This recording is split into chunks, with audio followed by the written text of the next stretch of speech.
अग्निमीळे पुरोहितं यज्ञस्य देवऋत्विजं होतारं रत्नधातमम्।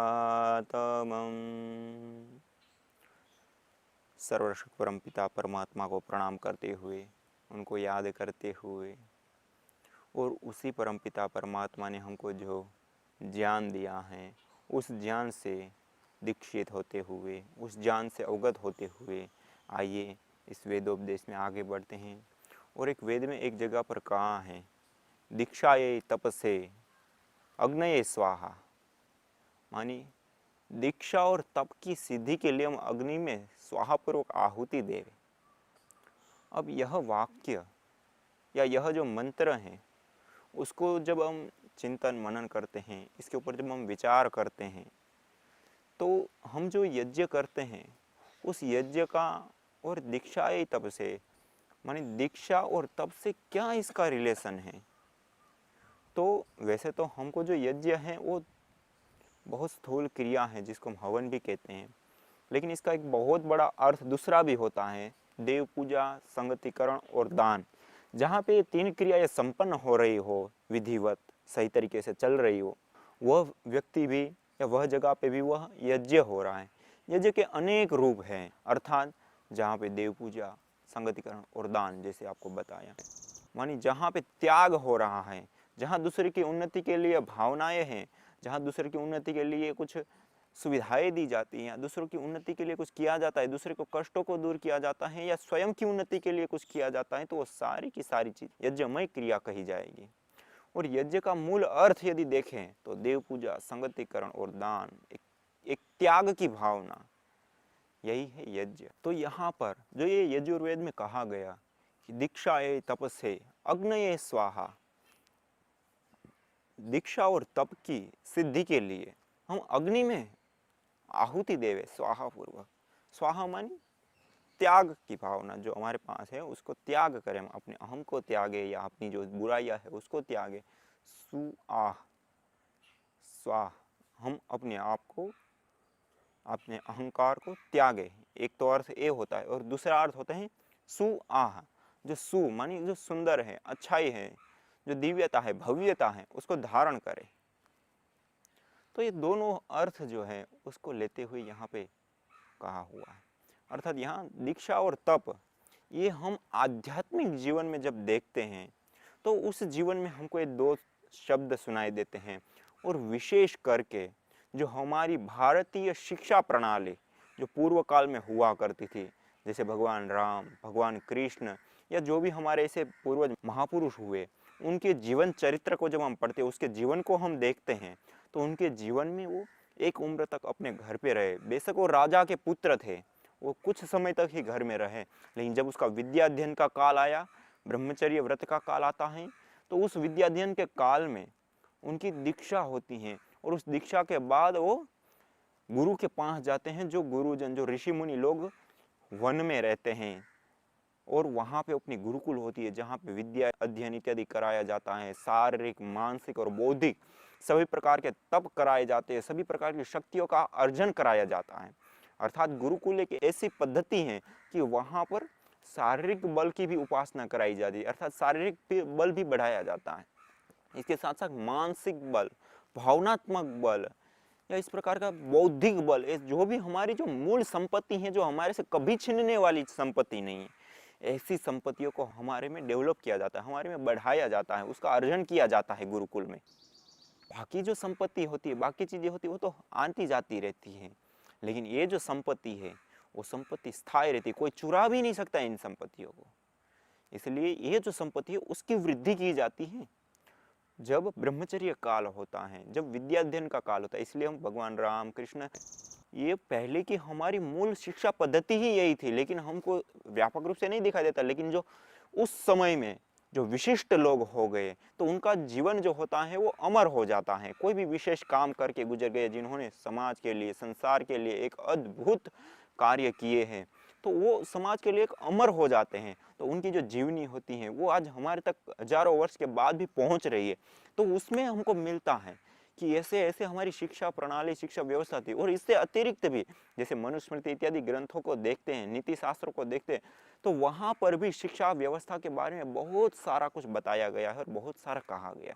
तो हमारी मूल शिक्षा जो हुआ करती थी वो वैदिक शिक्षा प्रणाली हुआ करती, जिसमें वेद, उपनिषद, दर्शन इत्यादि सारे शास्त्रों का अध्ययन किया जाता है। जैसे आज वर्तमान में देखें तो ऐसी व्यवस्था हमको बहुत न्यून, मतलब जब से अंग्रेज आए उसके बाद उन्होंने कम इतना इसके ऊपर प्रहार किया है कि मैकुलर की शिक्षा पद्धति को उन्होंने यहाँ पे हमारे देश में लागू कर दिया और ये जो वैदिक हमारी प्रणाली थी उसको हटा दिया।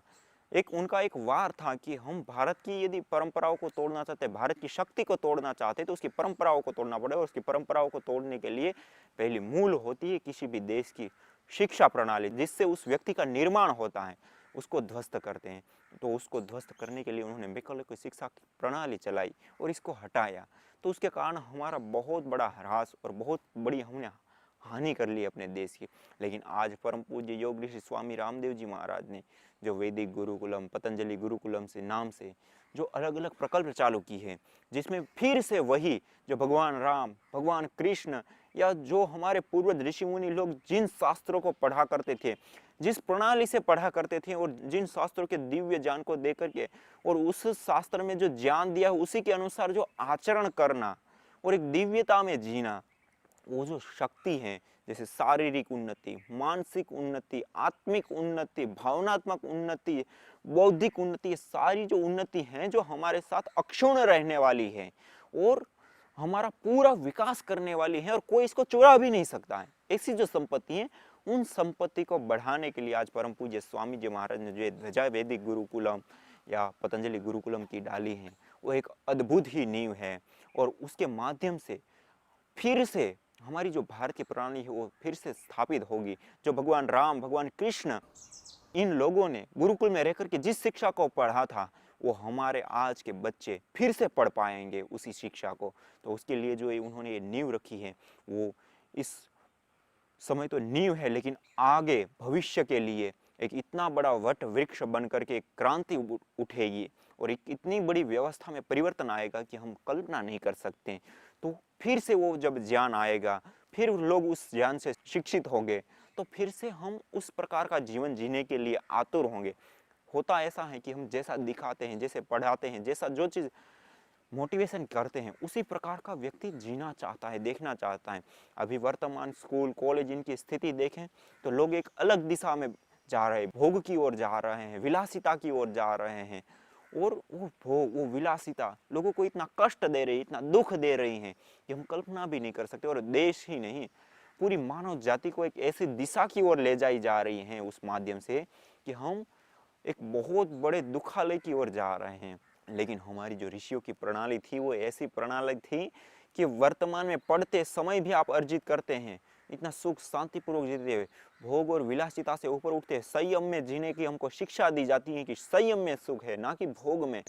और हम उस संयम की ओर आगे बढ़ते हैं, इंद्रियों के ऊपर अपना विजय प्राप्त करना चाहते हैं, हम एक आध्यात्मिक जीवन जीना चाहते हैं, अपने ऊपर हम विजय देखना चाहते हैं कि हम अपनी विलासिता, बाहर के भोग और बाहर के जो विषय है उससे आकर्षित होकर के ना चले, अपितु हम ज्ञान पूर्वक, विवेक पूर्वक अपने भीतर की जो स्फूर्णाएं हैं उसके अनुसार हम अपने जीवन को जिए। यह जो शक्ति होती है, यह जो सामर्थ्य होती है, वह सामर्थ्य इस शिक्षा से आती है।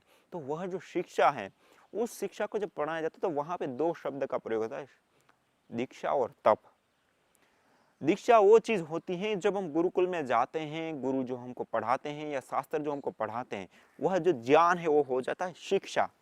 और उस ज्ञान के अनुसार जीना वह हो जाता है दीक्षा। इसलिए कहता है शिक्षित दीक्षित होकर के हमारा पुत्र हमारे घर आया। जब गुरुकुल से बच्चा पढ़ लेता है उसके बाद जब घर जाता है तो शिक्षित दीक्षित होकर के आया, ऐसा बोला जाता है। और जब जाता है तो उस समय कहा जाता है शिक्षा ग्रहण करने के लिए गुरुकुल जा रहा है। अर्थात वहां पे शिक्षा और दीक्षा दोनों चीज होती है। शिक्षा वो होती है कि ऐसे जीना है, ऐसे नहीं जीना है, ऐसा बोलना, ऐसा नहीं बोलना, ऐसा करना, ऐसा नहीं करना, धर्म के अनुसार चलना, अधर्म में नहीं जाना, इत्यादि सारी जो चीजें हैं वो वस्तुएं हो जाती शिक्षा। जो हमने सुना, पढ़ा, देखा, वो सारी चीज शिक्षा हो जाती। फिर उसी के अनुसार हमको आचरण करना होता है कि अधर्म का त्याग और धर्म का पालन। तो फिर उसी के अनुसार जीना, झूठ कभी नहीं बोलना, सत्य ही बोलना, फिर उसी के अनुसार आचरण करना।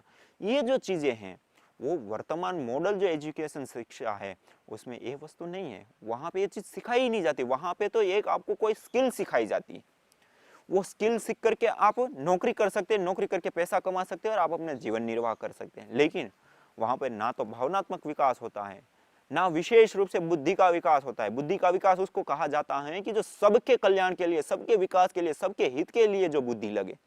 अभी तो अभी वर्तमान में जो बुद्धि का विकास होता है वो स्वार्थ के लिए, कि हम अपने सुखों को कैसे बढ़ा सके, हम अपने लिए कैसे उपयोगी हो सके, उसी के लिए वो बुद्धि का निर्माण किया जाता है। वहां पे व्यक्ति ये नहीं सोचता कि मैं जो ये काम कर रहा हूँ इसके पीछे दो औरों को लाभ मिल रहा है या हानि मिल रही है। वो करता है, बस मेरे को लाभ मिलना चाहिए, उस प्रकार की शिक्षा दी जाती है। लेकिन वैदिक शिक्षा या हमारी जो पुरातन शिक्षा पद्धति है वो ऐसी नहीं, उसमें सबको साथ में लेकर सहअस्तित्व है ये। इसलिए परम पूज्य स्वामी जी महाराज बार बार कहते हैं सहअस्तित्व, एकत्व, विश्व बंधुत्व के भाव में जिए। यह क्या है सहअस्तित्व? हम सब एक दूसरे के साथ जुड़े हुए हैं। जैसे वेदों में भी कहा गया है कि हम जो अपने जीवन को जीते हैं वो इस प्रकार से हैं कि जैसे कबूतर जो होते हैं उसका जो माला होता है उसमें सारी जो सरिया होती हैं वो एक आपस में गुथी हुई होती हैं और सब एक दूसरे के आधार पे होती है। उसमें एक सरी को आप रखोगे तो वहां पे नहीं रहेगी, सब गिर जाएगी, लेकिन सब आपस में मिलजुल करके रहती हैं। उस कारण से वो माला का भी अपना अस्तित्व है और उस कारण से वो पूरा माला बना, उसके कारण उसके पंछी रह करके उसका सुख ले पाए, उनके बच्चों का निर्वाह कर पाए, उसका भी उसमें अस्तित्व है। और उसके साथ साथ को रिलेशन, मानिए हम सब लोग आपस में हैं।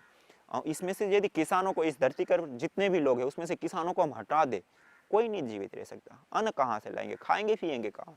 इसी प्रकार जो बिजनेस करने वाले हैं, उद्योगपति हैं, उसको हटा दे तो और प्रोडक्ट कहाँ से आए?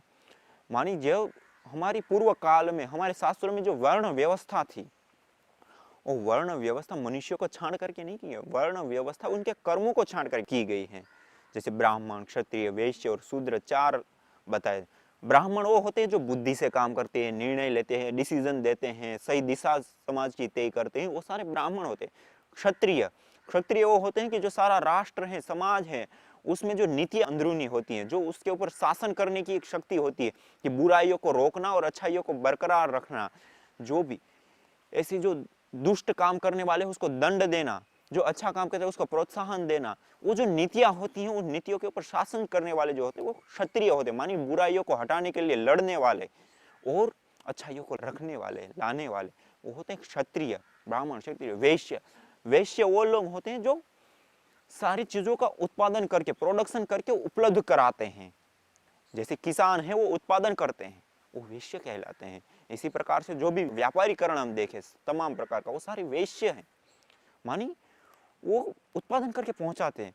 और जिनके पास ये तीनों में से सामर्थ्य नहीं, वो लोग जो होते हैं जो ऐसा कुछ काम नहीं कर पाते हैं या नहीं उनके पास ऐसा सामर्थ्य है, जो लोग शरीर से सेवा देते हैं, जिनको हम आज मजदूर कहते हैं, वो लोग जो अपने शरीर से सेवा देते हैं उसको कहते हैं शूद्र। शूद्र कोई निम्न शब्द नहीं है। अभी जो हम सामान्य रूप से प्रयोग करते हैं तो हम बहुत निम्न शब्द, और निम्न शब्द नहीं, उनकी भी उतनी ही उपयोगिता है जितनी ब्राह्मण की, क्षत्रिय, वैश्य की है। आप जो भी शरीर से काम करने वाले लोग हैं उनको हटा दीजिए, क्या समाज रह पाएगा? उसका अस्तित्व ही नहीं रह पाएगा।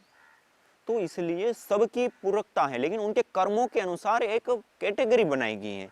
ये ब्राह्मण, एक क्षत्रिय, वैश्य और शूद्र, इन चारों के होने पर ही इसकी पूर्णता है। इसके बिना उनकी पूर्णता नहीं। जैसे हमारे पूरा शरीर है, उसमें पैर भी है, हाथ भी है, बीच वाला हिस्सा भी है और सिर भी है, लेकिन ये सारे हिस्सों में से हम कोई एक को हटा दे तो उसमें पूर्णता नहीं है। हम हाथों को हटा दे तो हमारी कहाँ पूर्णता होगी? हम शरीर अपने ही काम नहीं कर पाएंगे। सिर को हटा दे तो हमारा अस्तित्व ही मिट जाएगा। ये बीच वाला हिस्सा हटा दे तब भी हमारा अस्तित्व नहीं, पैर को निकाल दे तब भी हमारा अस्तित्व नहीं। ये सारी चीज है तब हमारा पूरा अस्तित्व है। सह अस्तित्व, आपस में एक दूसरे के आपस में संबंध है और उसी के कारण हमारा अस्तित्व है, उसी के कारण हमारा जीवन है और उसी के कारण हम सुख आनंद को हम ले पाते हैं। इसलिए इसी प्रकार इस समष्टि में जो सारी प्रकृति है, पेड़ पौधे, वनस्पतियां, झरने, नदी, ये सारे, और उसके साथ साथ हमारा जो संबंध है, पशु पक्षी, कीट पतंग इत्यादि का जो, ये सारे भी आपस में एक दूसरे मिल करके इस संसार को चला रहे। इसमें भी यदि पेड़ पौधे ना हो तब भी हम नहीं रह सकते, पानी ना हो तब भी हम नहीं रह सकते, और मनुष्य नहीं है तब भी इसका कोई अस्तित्व नहीं। मानी सबका अपनी अपनी जगह पर एक अस्तित्व है।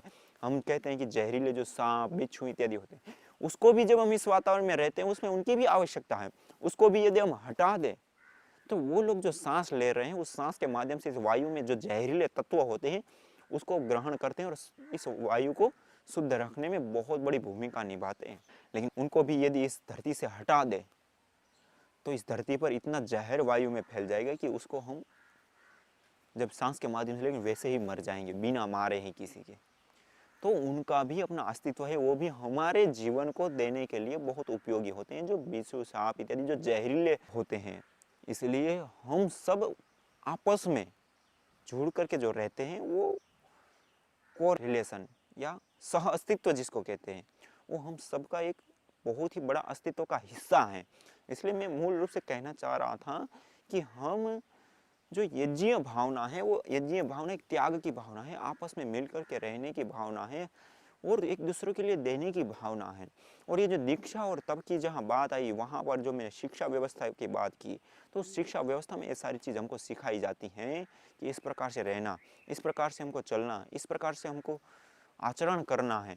और यह चीज़ें जो हैं वो हम जब गुरु के पास जाते हैं वहाँ पे दिखाई दे, वहाँ शिक्षा और दीक्षा दोनों चीज़ की दी जाती हैं। और उपनयन इत्यादि जो सारे संस्कार होते हैं, वेदारंभ संस्कार, उपनयन संस्कार, वो भी तो इस यज्ञ से ही प्रारंभ होते हैं। जो हम अग्निहोत्र कहते हैं, हवन कहते हैं, यज्ञ कहते हैं, इसी से ही वो प्रारंभ होते हैं। 16 के 16 संस्कार, गर्भाधान संस्कार से लेकर के अंत्येष्टि संस्कार तक के 16 के 16 संस्कार बिना यज्ञ से संपन्न, एक भी संस्कार नहीं होता। तो उसमें भी ये जुड़ा हुआ है। लेकिन उसको जोड़ने के पीछे यदि हम जाए तो हमारे ऋषि मुनियों ने ऐसे ही नहीं जोड़ दिया है कोई चीज। कोई भी परंपरा इस धरती पर है, कोई भी परंपरा, उस परंपराओं के पीछे हम जाएंगे तो कुछ विज्ञान होता है, कुछ विशेष उसका प्रयोजन होता है, तब उस चीज को लागू किया जाता है और वह समय के अनुसार आगे बढ़ती रहती है और समाज उसका लाभ उठाता रहता है। तो ये जो परंपराएं होती है उसमें ऐसे कर्मों को लागू किया जाता है, ऐसे कर्मों को शामिल किया जाता है जो व्यक्तिगत रूप से तो लोगों के लिए उपयोगी होता ही होता है, लेकिन सामाजिक रूप से भी सह अस्तित्व के रूप में भी सबके लिए बहुत ही उपयोगी और बहुत ही ज्यादा लाभकारी होता है। वैसे कर्मों को उसमें शामिल किया जाता है। ऐसा ही एक कर्म है यज्ञ, इसलिए कहा गया यज्ञो वह श्रेष्ठतम कर्म। यज्ञ एक श्रेष्ठतम कर्म है और ये यज्ञ को करना कोई एक स्थूल क्रिया मात्र नहीं है। उस स्थूल क्रिया को हम लेते हैं तो उसके साथ साथ उसके आध्यात्मिक अर्थ भी हैं और उसके साथ साथ हम अपने पूरे जीवन को रिलेशन, अपनी जो भावनाएं उसको जोड़नी होती है हमको। यज्ञ केवल मात्र स्थूल क्रिया नहीं, और वो स्थूल क्रिया करते वो भी कोई सामान्य क्रिया नहीं, ये पूरी वैज्ञानिक प्रक्रिया है।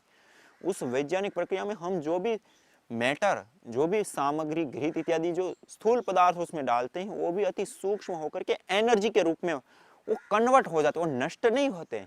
वो तो अभी का विज्ञान भी मानता है कि कोई भी चीज इस धरती पर जो है वो नष्ट नहीं होती, कोई भी चीज जो है वो परिवर्तित होते हैं। जैसे पानी होता है, पानी एक उसका हिस्सा है, पानी को गर्म करेंगे भाप बन जाएगा, उसको हिमालय जैसे स्थान पे ले जाएंगे या फ्रिज इत्यादि जो आधुनिक टेक्नोलॉजी है उसमें रखेंगे, ठंडा करेंगे, बर्फ बन जाएगा, ठोस हो जाएगा, तरल भी हो जाएगा, गैस के रूप में भी हो जाएगा और ठोस भी हो जाएगा। माने अलग अलग वो रूपांतरित हो जाता है, नष्ट नहीं होता पानी। वैसे ही तमाम प्रकार की जो चीजें हैं वो इसी प्रकार से हैं, कोई भी चीज नष्ट नहीं होती अपितु तो परिवर्तित होती है, अपने परमाणु रूप में कन्वर्ट हो जाती है या तो। इसलिए ये जो सारी चीजें हैं वो परिवर्तित होती है, नष्ट नहीं होती हैं। और ये जो परिवर्तन है वह परिवर्तन की एक जो प्रक्रिया है वह प्रक्रिया है अग्निहोत्र, हवन। अग्नि में हम जो भी चीज डालते हैं, जो भी वस्तु डालते हैं वह अति सूक्ष्म हो जाती है और कई गुना, क्षेत्रफल की दृष्टि से देखो, मैटर की दृष्टि से देखो या उसको प्रभाव की दृष्टि से देखो, वो कई गुना बढ़ जाता है। जैसे हम कोई भी पदार्थ, जैसे घृत को ही ले ले, घृत को जब हम खाते हैं, मान लो 1 चम्मच, 1 तोला घी हमने खाया, तो उतने से हमारी 21 शरीर की पुष्टि 1 दिन के 2 दिन के लिए हो सकती है। लेकिन उसी 1 तोला घी को हम मालिश करते हैं तो उससे भी ज्यादा हमारे शरीर के लिए लाभकारी हो जाता है। और वही 1 तोला घी हम जला देते हैं तो इस पर्यावरण में कई गुना होकर के फैल जाता है, उसके कई गुना लाभ मिलते हैं और कई लोगों तक वो पुष्टि पहुंचाने वाला सात्विक वातावरण बना देता है। तो ये लाभ बढ़ाने का सूक्ष्मीकरण का एक प्रक्रिया है।